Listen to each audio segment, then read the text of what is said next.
వాళ్ళు ప్రశాంతంగా డీజీపీ గారికి వినతి పత్రం ఇద్దాం వస్తుంటే మా రాష్ట్ర అధ్యక్షుడు రామచంద్ర గారితో పాటు వందలాది మంది కార్యకర్తలు అరెస్ట్ చేసేలా లోపడిస్తున్నారు. ఏం లేదన్నా పోయిన మీకలో పోయినట్టు అయిపోయింది హిందువుల పరిస్థితి తెలంగాణ రాష్ట్రంలో.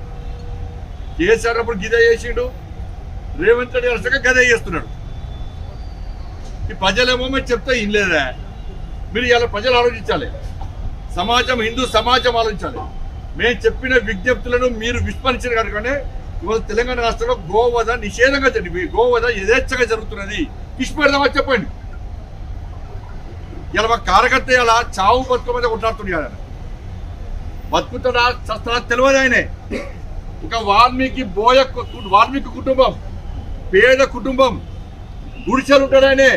తిండికి లేదనకు, అలా భార్య పిల్లలకు వాళ్ళ అమ్మాయిల బట్టలు లేవు, వేసుకోవడానికి బట్టలు లేవు, కాళ్ళకు చెప్పులు లేవు, చిన్న బట్టలు వేసుకొని తిరుగుతున్నారు. ఈయనట 5 లక్షలు అడిగినట. ప్రశాంత్ సింగ్ అనే వ్యక్తి ఇవాళ గోరక్షకుడు కాదు, అనేక సంవత్సరాలుగా బజరంగ దళ్ కార్యకర్తగా గోరక్ష చేస్తున్నాడు. ఎన్ని లక్షలు సంపాదించాడు మరి ప్రశాంత్ సింగ్? ఎన్ని బిల్డింగ్లు కట్టుకున్నాడు? ఎన్ని బట్టలు కొనుక్కున్నాడు?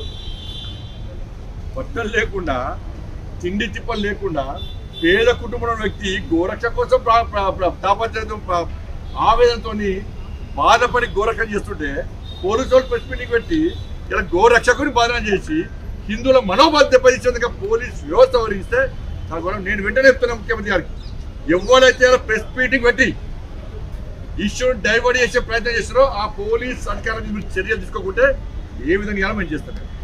తమాషాలు ఉంటే ఏది ప్రభుత్వం ఉంటుంది బిక్తుంది. ఈ ప్రభుత్వాలకు భయపడేటువంటి వ్యక్తులం కాదు మేము. జుబ్లీస్ ఎన్నికలు ఉన్నాయని చెప్పి హిందువులందరూ ఓటు బ్యాంక్ మారుతారని చెప్పి ఒక వర్గం ఓట్ల కోసం మీరు హిందూ సమాజాలు ఏదైనా ప్రయత్నం చేస్తారా? క్షమాపణ చెప్పండి ముఖ్యమంత్రి కానీ, పోలీసు వాళ్ళు క్షమాపణ, డీజీపీ క్షమాపణ చెప్పండి. అలా రివాల్వర్ పెట్టుకొని గోరక్షణ కాల్చడం క్షమాపణ చెప్పండి. వాళ్ళ కొంచెమన్నా సిగ్గుండాలి, అక్కలు ఉండాలి, కొంచెమన్నా మాట్లాడడానికి. పోలీసులు ఒత్తిడి తీసుకొచ్చి ప్రెస్ మీటింగ్ పెట్టించే బాధ చేస్తారా మీరు? పేద కార్యకర్త ఆయనే. ఇప్పుడు చూస్తానే మీరు ఆ పిల్లలు బట్టల్లో వాళ్ళ తల్లికి చెప్పుల్లో